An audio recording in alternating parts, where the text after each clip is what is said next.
Welcome back to the String Ninjas podcast, episode 24. If we're in the R.I.P. Kobe. What happened there? He was number 24, Oh, was he? and he died. See, basketball talk. Remember last week was 23. It was the GOAT, MJ. That's right. This week's Kobe. Who be next week? 25. I'll have to have a think. There weren't really that many famous Basketball 25s. Mick's talking about his favourite sport. There, mate. It's better than soccer ball. I like soccer ball, the old foot leather. I'm going to go out and about and kick the old foot leather about. Aye, mate. Aye. My favourite sport is water sports. You know, when they piss on you. 10 or a litre. Do you know one time? This is going to be a great story. If it's, Do you know what? It doesn't even involve me, but I'm going to tell it anyway. Go for it. No, I won't.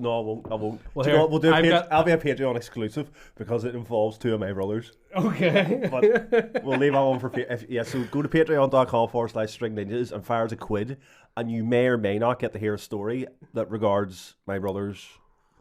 That's all I'm saying. I'll give you a story for nothing now, just because it's slightly doesn't involve the old water sports. It involves the old, how would you call them, like mock sports.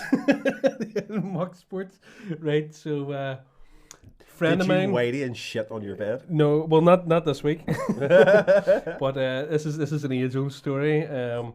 If the original teller is a good friend of mine, and this isn't about him. This is about somebody very close to him, his brother. Oh right, I haven't heard this. You haven't heard this? This is a cracker, right? So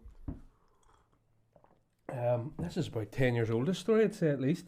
So basically, the brother and the girlfriend, new relationship to an extent, very amorous, doing all the things, introduced the rosary beads. Heavy petting. You know, heavy petting. You know, they wouldn't be allowed in the swimming pool. They were doing a bit of diving as well. So they were but yeah, so they got a bit of the old rosary beads. You know, those ones that you have to wash before and after type of thing. So apparently, as the story goes, he was to essentially summon the butler. You know, ring the doorbell. That's the new thing. That's the new lingo the kids are going to be saying. Did you get your whole last night out, mate? Summon the butler. That's what you shout out afterwards. Jeeves, no. So basically, as she was about to go over the hill, he was to summon the butler. And pull her, of course. Deploy parachute. So yeah, he summoned more than the butler. Or a butler would have been needed. Oh no! So that was the first time it happened. The second time it happened, tried it again. The second time it happened, apparently they were used. You know, there was no more mystery involved, so they just kept going. So right in PO Box, Jimmy Savile's love child, and let us know if you've also summoned the butler on it. I swear the next you time rang. The next time we do a battle royale and you go, Mick, deploy your parachute. I swear to God, you're gonna shit yourself, which is a weird sort of proxy fucking symptom. God, that's mental. I would summon the butler. Oh my! Yeah, he summoned the butler. He lurched it. You rang. He opened the attic. More than fusty coats fell out of that.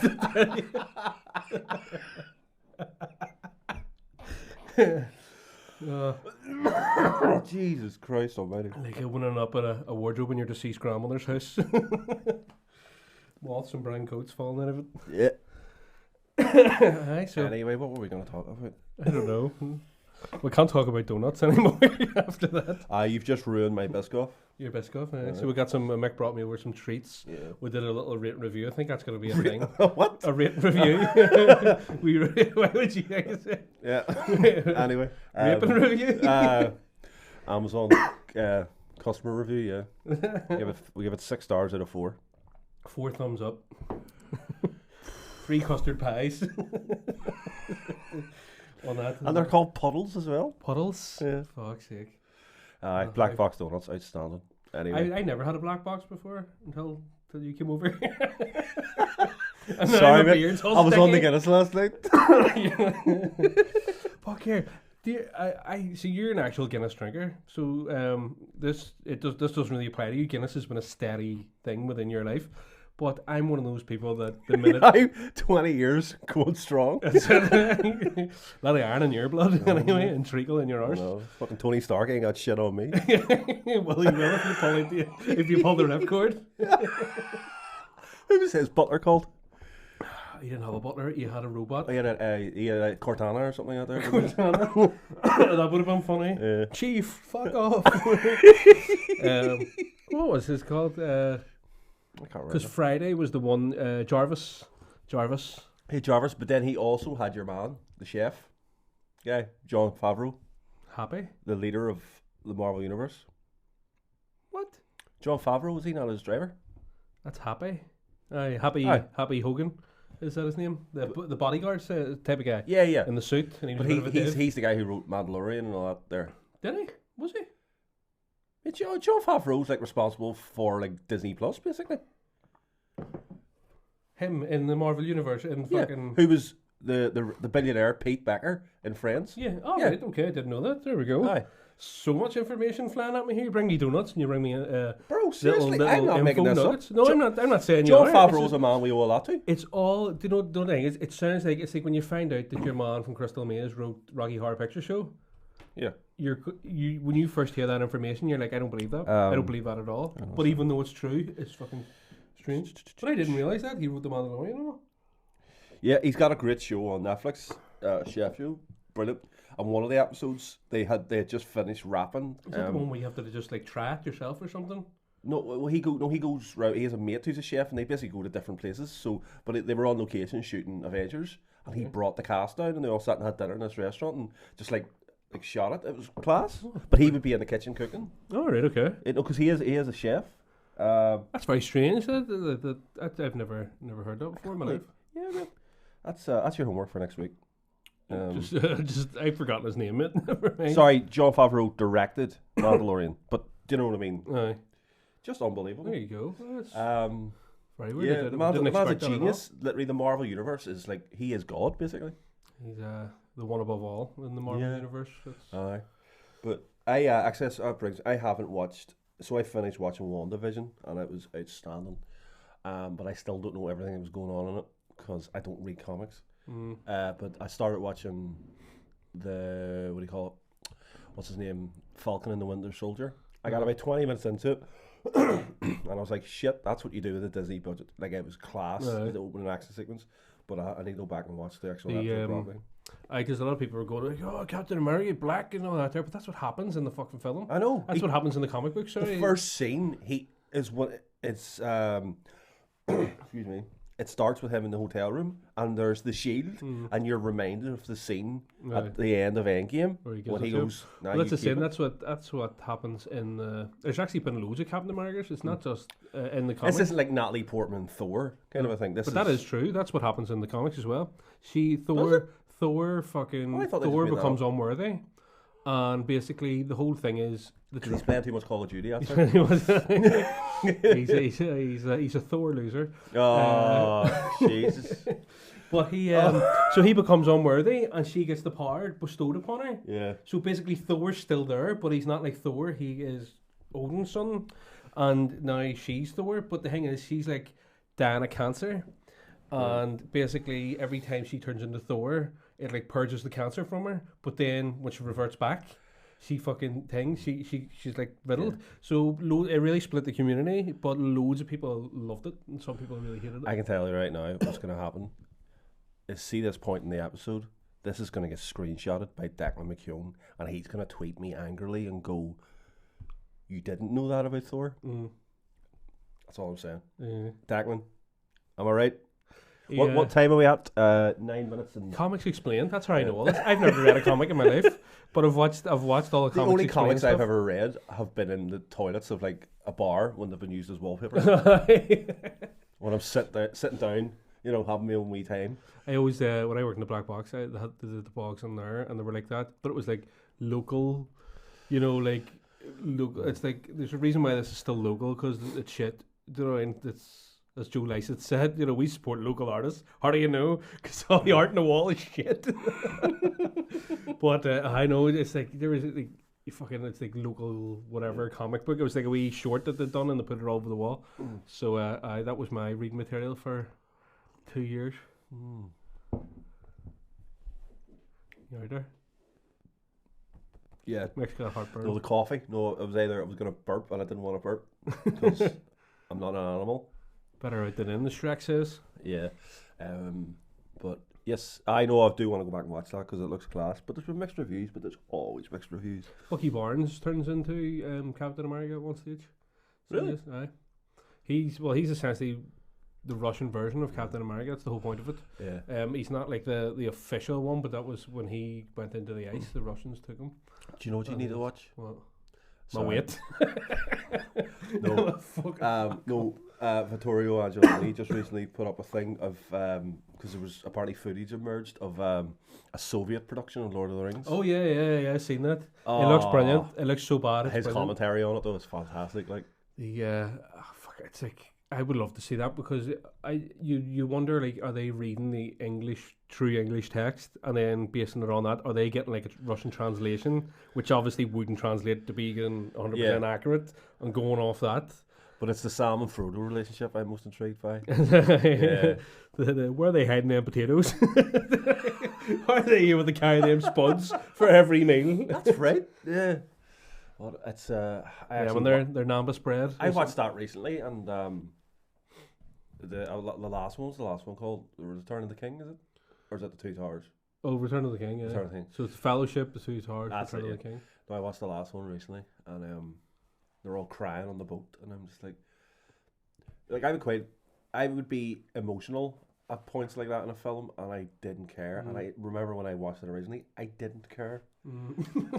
I was like, you've took 9 hours of my life. Yeah, that's why. Because if it had been condensed into maybe 2 hours. What I did cry at the other night, which is a film I've seen again, In the Name of the Father. No, we're going to talk about this. No, we're not. I'm not what. You're from West Belfast. You've never seen In the Name of the Father. Remember you said you didn't care? This is the way I feel. No, but it's a cracking film. I mean, it's trivialized because don't let the truth get in the way of a good story. Okay. But it's largely true. Okay. Largely true. I'll not spoil for you which bit isn't true. What's that camera? You just back the table. The camera. Oh. It's just a flimsy Argus table. This isn't solid wood. Argus. Let's call you out. The camera was fucking. Let's call it Argus here. Meet us behind the alleyway in Starbucks wank bags. Fuck yous up, Argus. Yeah. Argus. According to what was it Bill Bailey calls the catalogue? The Laminated Book of Dreams. I love that. Forgetting that as a kid, that was the best thing. That and the Toys R Us when you used to get the Toys R Us. Do you remember the Littlewoods and the remember Index? Well, yeah, sure. That was like prime wank material between like 12 and 16, and then broadband came in. All those Littlewoods and fucking catalogues, they all had the big brass section. Mate, no wonder you're so repressed. When I was in the street when I was 12. Wanking over Argos catalogues. That lawnmower. No, mate, because there was hedges. You'd always find a magazine in the hedge. I see. I found my magazine in the living room. But then, let me see, what did I also have when I was 12? Magazines in hedges, actually, that's a weird phenomenon, isn't it? Like, that's such a weird, and it was never like it was never like the sports section you found or like the Financial Times. It was always page 3. I remember being 16 and I was in Schiphol Airport, and I remember I'd been told before I got there that what we call top shelf, they call bottom shelf. Oh, yeah. And oh my God, when I the first thing I did when I got off the plane was went to the shop. It's like I just want to see, and everything's there. I couldn't believe it. I went to one of the sex museums in Amsterdam, and there was just this room, and it was black. Yeah.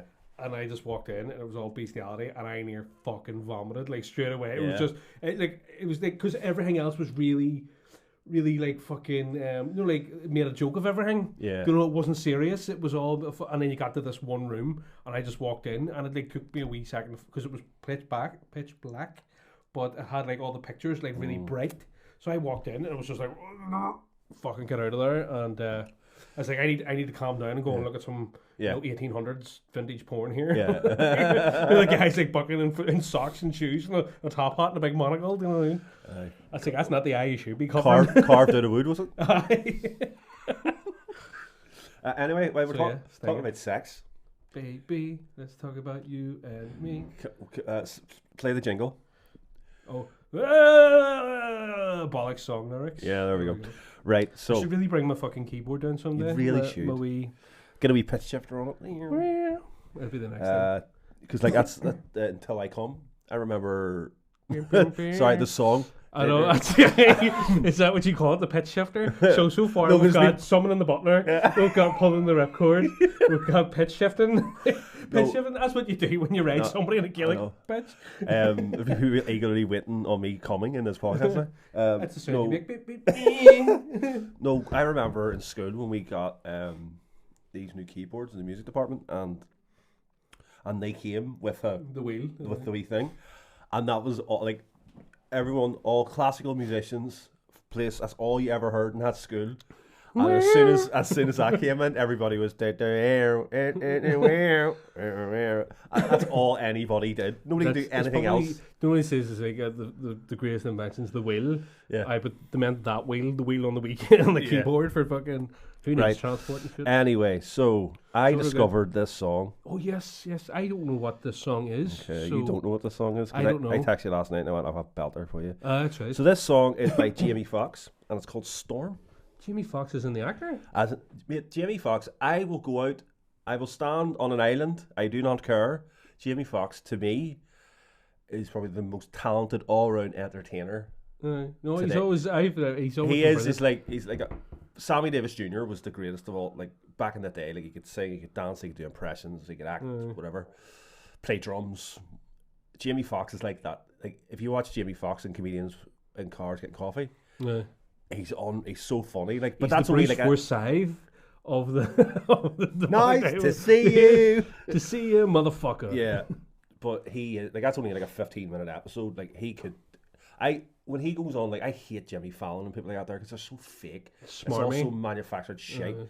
But when Jamie Foxx goes on it, like there's a thing called like the random music generator, and it would play a song. You'd have to sing a song, but in the style of a different person. Okay. And then, but he'd have to do like the Toys R Us jingle in the style of John Legend, and it'd be incredible. And then he had to do Jennifer Hudson and all their. And then he was incredible. Such a talented guy.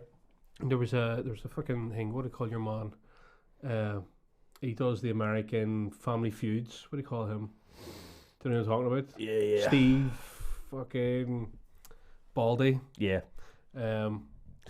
It'll come to us right at the fucking end. We'll just shut it. But there's a story he did about him, and I think he was on with Joby Fox doing like stand up, and everybody else got booed off the stage. Yeah. And he came on, and he was like shitting himself, and he ended up he was the only person to get things. But do you ever see Jimmy? Do you ever see Jimmy Fox? Jimmy Tarbuck? Do you ever see Jimmy Fox in Horrible Bosses? No. Where they go to him, basically, do you know the premise of Horrible Bosses? Yeah. They're all going to kill each other's bosses, so they all have alibis. Which is a stupid fucking film in the first place. But they go to Jimmy Fox because he's going to tell them how to do it. And they call him the motherfucker. And he's like, so sorry, why do they call you a motherfucker? And he's sitting there cool as a cucumber, and he's like, when I was a young man, I went into my mama's room, and you see them all looking at each other, and he goes, and she was lying there, she was drunk, and you see them all going, oh, fuck, they're all together. And he goes, whenever she was sleeping, I went over, and I stole money out of her purse. And he goes, I'm a total motherfucker, I should have never fucked my mama like that. And they're all like looking at each other going, this could have went the wrong fucking way. Anyway, so Jamie Foxx, the lyricist that he is, this song's called Storm. Storm, okay. So, what's the overall theme of this song, by the way, just to give us a feel? It seems to be commenting on Northern Irish weather. All right, there's a lot of rain. There's a lot of rain talk. Okay. Right, so, got nothing but my t-shirt and boxers on, waiting for you to get home. It's been sunny outside all day, baby. I can't wait for it to storm. Want to feel your raindrops falling down all on me. That thunder from down under surrounding me. Okay. Coming down hard, pounding me. Let me feel the raindrops falling down all over my love. I want it soaking wet all over the bed. I want the rain to come. Let me feel the raindrops falling down all over my love. I want it soaking wet all over the bed. I want the rain to come. Lights out like a power outage because of the lightning in your bed spring showers. I can feel the mist every time we kissed. Just didn't know it downpour like this. There's a flash flood warning till we wake up in the morning. There'll be puddles in the bed, just like them donuts. The weatherman said, girl, the rain is coming. And then we have a repeat of what seems to be the chorus. And then, girl, the weatherman said, it's cloudy skies right there between your thighs. I'm plucking for scattered showers for about an hour. Rain on me tonight. Now let me love you. And soon I want to kiss you. And girl, let me kiss you all over you. Let me sex you. Do you remember when we were kids? You said, I sex you? No, I just want you not to. me and you. Just to clarify that, me and Mick have never said that to each other as kids or as adults. There was that one time in the Hilton in Edgware Road. Anyway, and then we have, let the raindrops keep falling all over my love. I want it soaking wet all over the bed. La-dee-da-dee-da. And that song was written by Robert LaVille Hugger. What? What does he hug? Robert LaVille Hugger. The veal hugger? Darren Jones. Darren Tavares Jones. That's Is that the same guy who wrote Relight My Fire? So he must be taking the piss out of everybody. He must be just... You know what he's got? He's got like a magic 8-ball of random sentences and he just shakes them up. No, but thank fuck Jimmy Fox doesn't present the actual weather on it. I have listened to that song Aye. and it does sound very sexy when Jimmy Fox sings it. Okay. Maybe my delivery... Your rendition of it lacks luster. But yeah, it's this line here. Girl, the weatherman said, it's cloudy skies right there between your thighs. Mate, what is that? I'd clean her up. I'd get a wee manscape on the go or something like. No, the one thing because if there's cloudy skies, mate, she might be a bit over you. It's those grey tufts. Fucking hell, just that cotton wool. Oh no, I couldn't touch that. Could not touch that. Give me the heebie-jeebies. No, the line for me that is I want puddles in the bed, and I'm like. How much of if you're leaking like we've all wet the bed. No, but if you're leaking that much fluid, you need to see a doctor. Like it's like you come and you just don't stop. You just fucking fill. Call the butler. Call the butler. Oh, I'm gonna call the butler. Geronimo. Could you imagine Michael Caine showing up? Master White. I'm a nosy I believe you shit the bed. Some people just want to watch the world burn. I once worked for a couple.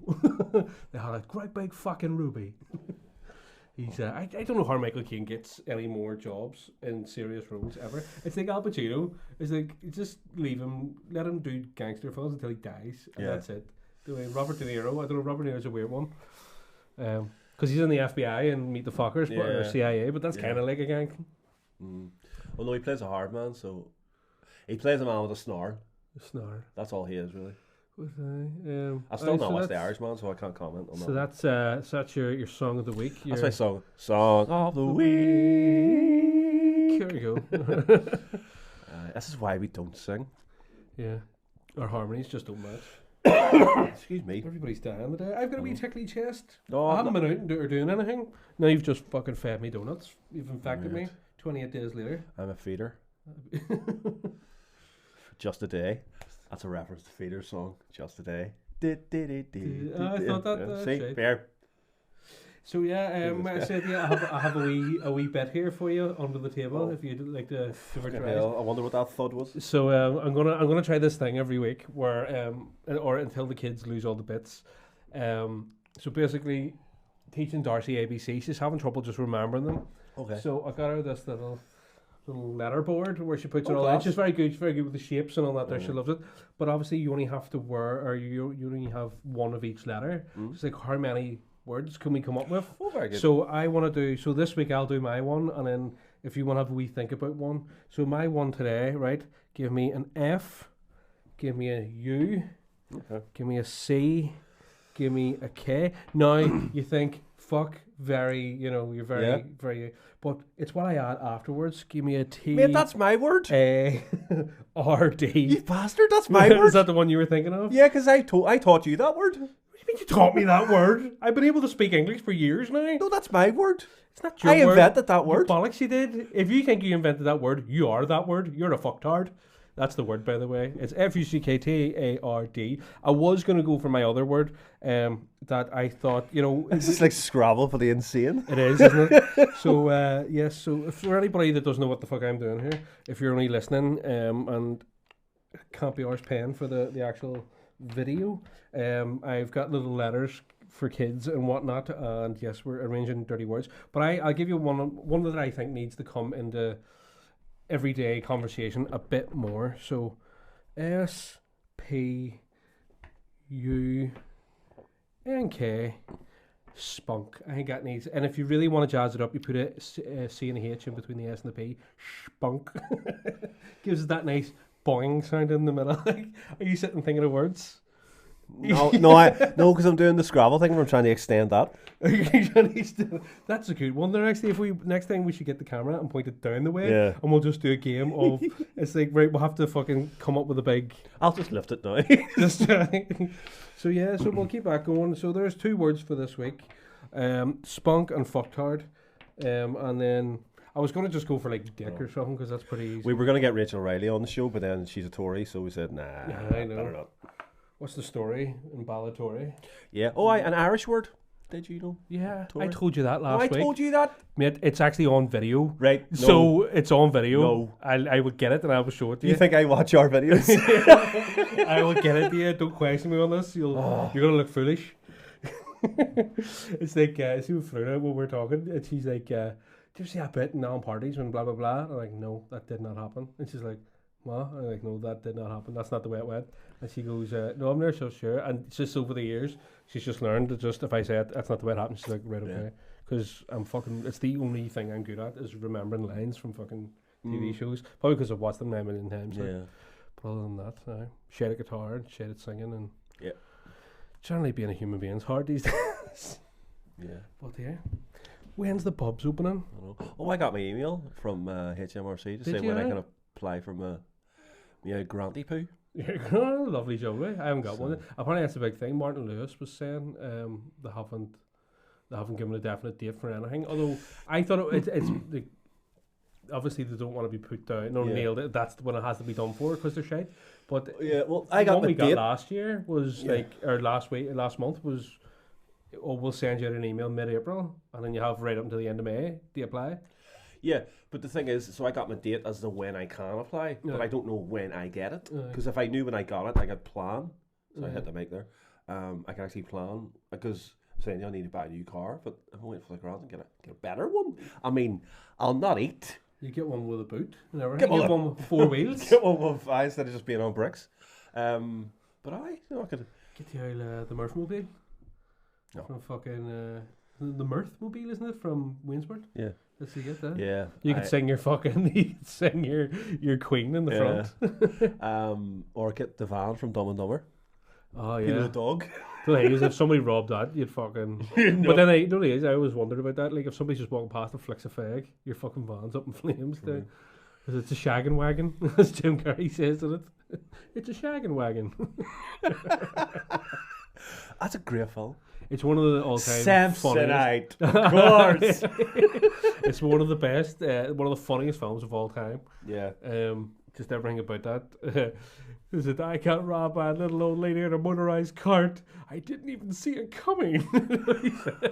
He says there, he goes, I guess that it is true. Senior citizens, although old and dangerous behind a wheel, can still serve a purpose. Pretty bird. I was just about to pull that out, actually. You're a pretty bird? I'm a pretty bird. No, remember the mock-up you did? Because when we used to do, you made posters of us, but like from iconic scenes. And there's Dumb and Dumber there. No, that was Owen. I think that one. That wasn't me. Was that a one? I haven't got the technology to put a hat on. Can the camera see that? Possibly. Yeah. And then there was, where's Pretty Bird? There's a Tweety. Oh, here. Petey. Oh my God. That was. Do you remember when we were afraid, we were worried people were going to give a shit about that? Let's see if that's from a film, so. Pretty Bird. Pretty Bird. We got no jobs. We got no money. Our pets' heads are falling off. The gas man. Sorry, gas man. Ing. That's one of that there. No, the most annoying sound in the world. But Yeah. that's an ad lib bit. Jim Carrey just did it. Yeah. For you see, there was a thing I shared days ago of Jim Carrey like bits that he just did, and they're fucking hilarious. Like the dance he doesn't sound like the Hedgehog apparently. It was completely just off the cuff as well. Who's would you like a latte? Of course I do. I love him. No, I love the way you make them. Sonic was actually an alright film. Yeah. It was gonna be fucking terrible, but I thought it was okay. I remember. Do you remember Cable Guy? Cable remember watching that and being like, because he'd done Ace Ventura. Had he done Mask by that stage? I'm not too sure. But then Mask was his first one. But then he did Cable Guy, and then everybody was like, "What the fuck?" Because I think everybody just expected him to be funny in it, but he wasn't. He's always said he loves the darker role. But do you know what it was? Matthew Broderick. Anything he's in. He's a killer, isn't he? He is a fucking killer. He ran somebody over in Enniskillen. Oh yeah, I thought you meant like a film killer, but yeah, he did that as well. Yeah. But never faced charges. And he's well, there's fucking punishment. That's the rumor. That's the rumor for legal purposes. That's a rumor. It's not a rumor. Yeah, no, I didn't. He lived in Donegal somewhere. Yeah, there's a load of them half houses over here. Fucking imagine being in Bondorn and fucking Matthew Broderick's on the slots. First 3 months of the lockdown last year, Matt Damon was down in Wicklow because he couldn't get home. He was filming something and then he couldn't get home. From the Film Actors Guild. You know what's Team America? Matt Damon. You know what's Team America? Yeah. Matt Damon. Matt Damon. Oh yeah, no. From the Film Actors Guild. Oh right. Yeah, sorry. Let's see. I'm sorry, but all that talk about puddles and someone in the Butler, like it's just fucking Jamie Foxx. That's what it'll be now. When you leave a big puddle in the bed, we'll say it's a Jamie Foxx black box. Every puddle's in the bed. The weatherman said. That's actually how the song goes. Yeah. Fucking stinker. He is. No, he's not. He's a legend. No, it's the stinker singing that. Yeah. You're dirt. We need to suss out who this Tavares guy is. Yeah. Tavares, because he seems to have his fingers in many puddles. Yeah. He's someone on the. Need to get him on some of the art tunes. Can you write words? See what you can do. See what you can do to business lunch, mate. Fuck, we can't even do it anymore. I don't even know how to play it. I was trying to remember how it went. I can hear it, but I haven't got the fingering for it these days. Do you know, like when you? Do you ever? I don't know whether this is a thing that happens within the violin world, because obviously it's a lead instrument, and it's supposed to be more in your right hand. The techniques would change, because obviously with the fingering in the left hand, doing hammer-ons and pull-offs and runs and all that never really changes. You can obviously get faster and stuff at them, but for me, if I'm playing a certain style, like where all the stuff that I'd written was written in a certain period with a certain style in mind, whereas now I can't physically do all that shit because I've gotten so used to playing what we do now. Do you know what I mean? It's kind of do you ever get that with like violins? Like, I'm not talking about like you used to be able to play the hardest concerto or whatever, but the actual style of your playing changes that it's very hard to go back to. Yeah, well, techniques. You have techniques, and then there's certain techniques I just can't do anymore. But styles wise, I don't know. I always found I still can't do. I always found emotional music very hard to do. I was like trying to play something. You always fucking cry. I like Beethoven. I always found Beethoven's violin stuff the hardest stuff to play. Right. It's not technically the most difficult. Because it got you in the fields. No, because it's so there's such an you have to be so because he was a man who led a very troubled life. He was always in pain, and then obviously he was deaf. His best stuff he ever wrote was arguably he wrote when he was deaf, and you could feel the pain in the music. So when you play, it was always exhausting to play his stuff, I found. Whereas you could play like something a bit more technically difficult, but it wouldn't knacker you as much. Mm-hmm. There you go. That's artistic. It's a very emotive piece.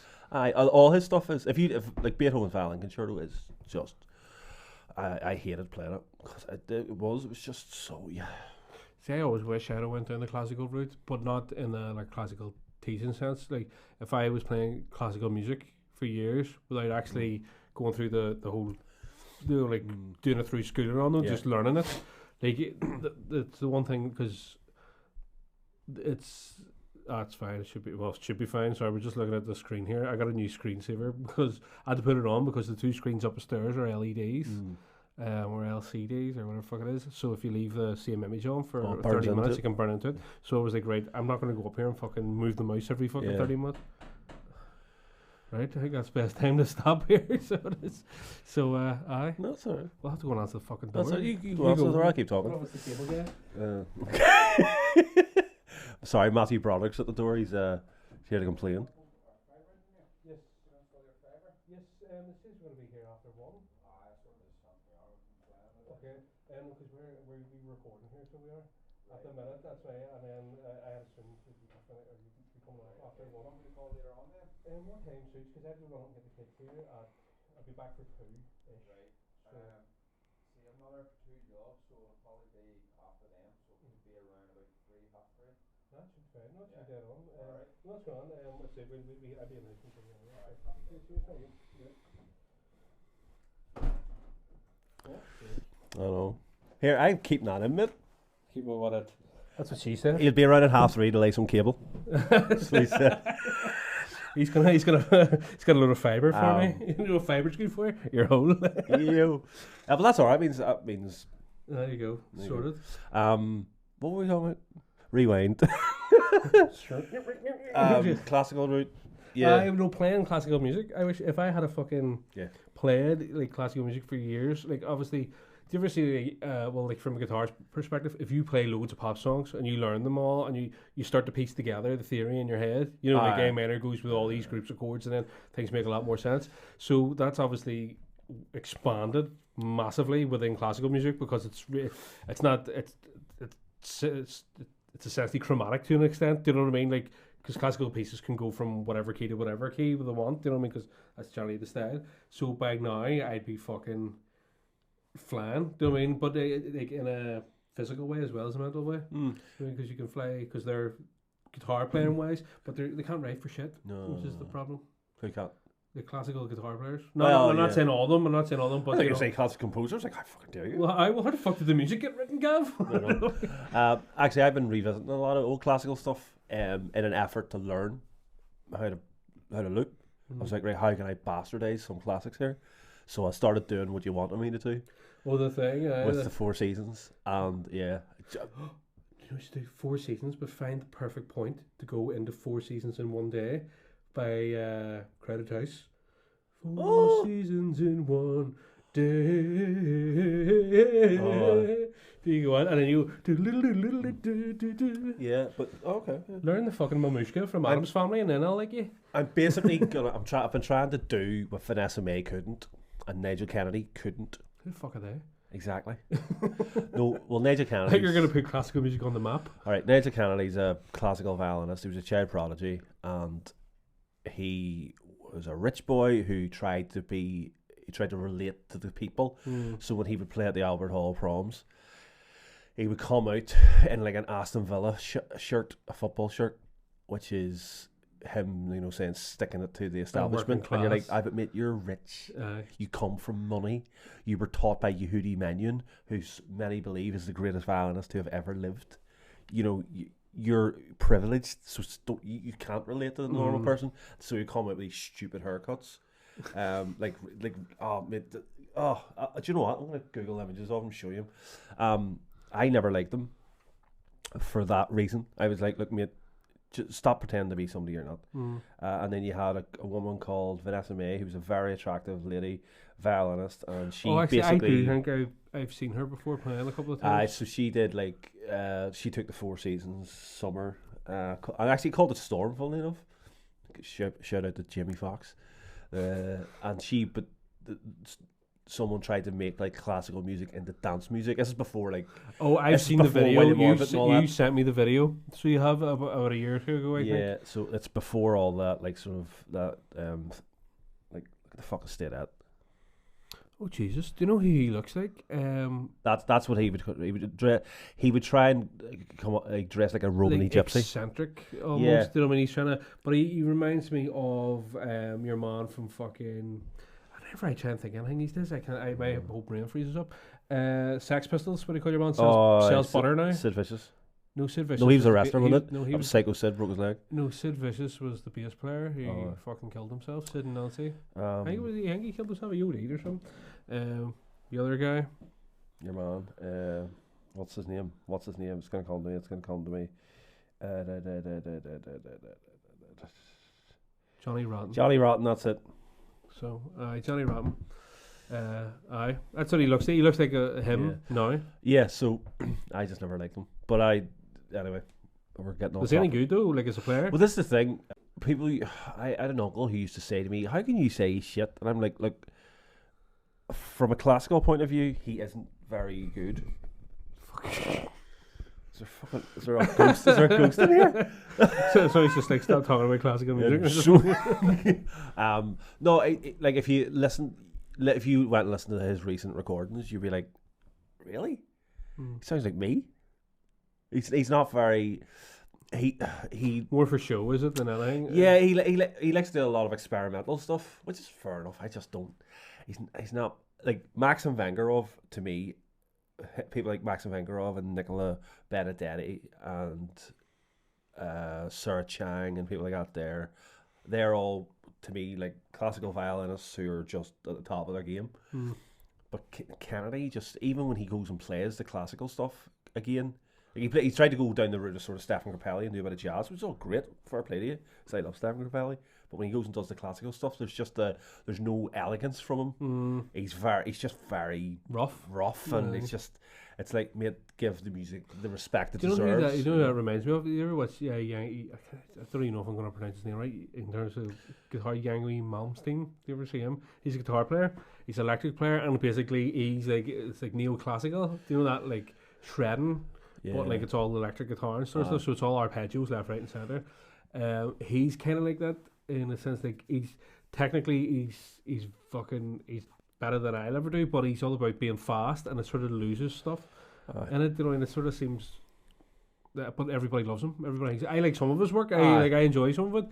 I'll let you hear some after. Because you'll hear the classical. I think his dad was like a fucking classical composer or some shit like that there. But yeah, there's certain like lost in translation. I mean, he doesn't have what you would call like throughout. I mean, classical. It's not what Nigel Kennedy does is not to my liking. There's people who do like him. Like I don't like Andre Rieu. He's the guy who does the waltz stuff with like a 100-piece orchestra and all the dancers. Yeah, it's always on in cinemas for some reason. Yeah, I don't like that myself. I know plenty of people who do. My parents think he's amazing, but I'm like, it's a bit. It's not for me. It's very. No, it is that. It's that. Look at us. Yeah, you know, that sort of thing. It's not. And then you've got guys like David Garrett, who is a German dude, and for a time, like he was incredible. But then he kind of started doing what we were doing before we did it. But what he would have a full band behind him. And do like he doesn't sing, so he just plays the violin. He basically do what I do, but obviously a lot better than me, but with no effects. And some of it was really good, and some of it was a wee bit tacky. And like he would sell. The difference is we do that. We do tacky shit, but we know it's tacky, and we tend not to play it. You know? But like he actually played the part of Paganini in the film. Yes, the Red Violin or the Devil's Violin or whatever the hell it was called. And like he was a really bad actor, but he didn't have to act the scenes where he played because he could actually play the music. Because I've probably said this on this numerous times, but films or TV shows where there's somebody acting as a musician, the violin is where it's most evident that you can't play. A piano, you can sort of the camera can sort of whatever height you can get away from the key, so you can put a body double in who can actually do it. But the violin, you just can't mime that shit. You have to be doing it, and he actually. It's because it's so close to the face. Yeah, like you'd have to zoom right in on the violin to cut out the face type of thing. I think you remember the other week when we got the photos done with Michael, and I was in a pose, and then he said, "Do us a favour. Will you just drop your elbow a bit and lift your wrist?" And I went, "I can't." And he says, "Why?" I says, "Because then that's bad technique." And somebody who knows it will see that photo and go, "That's bad." So I was like, "You're going to have to just work around it. Just get on a ladder." Because I was like, the way I was standing, if I drop my elbow like that, that's bad. If I lift my elbow like that, that's bad. You know, there's a certain way I have to stand. You make it look like you're playing, then it looks bad. But if you just make it look like you're fucking taking a photograph, then it's not technique at all because you're not playing. Do you know if you had went, like that there, they would have went here and he's not going through. I couldn't here, lie. On the music front, what do you hear this here? Rick Beato. Do you ever watch Rick Beato? He's class. So Top 10. I've got an itchy toe So it is. I thought you were going to get something else. Speaking of Rick Beato, here he is. So anybody who doesn't know, check out Rick Beato's Facebook and his YouTube and his Instagram. He's just a savant. I didn't know he could drum. He can do everything. His drum video came up the other day. I went, what? Did you ever see the video of him? Like I was saying, you know he can play piano. Yeah. But there was one he put up of this Turkish guy, and he's like, "Oh, he's one of my all-time favorite piano player." Yeah. And he's like, "Here he is playing through a song I learned years ago, and it was such and such and such." And the guy's fucking going nuts. It's like, well, if he's saying I used to be able to play this, but anyway, he's unreal. He's just fucking class.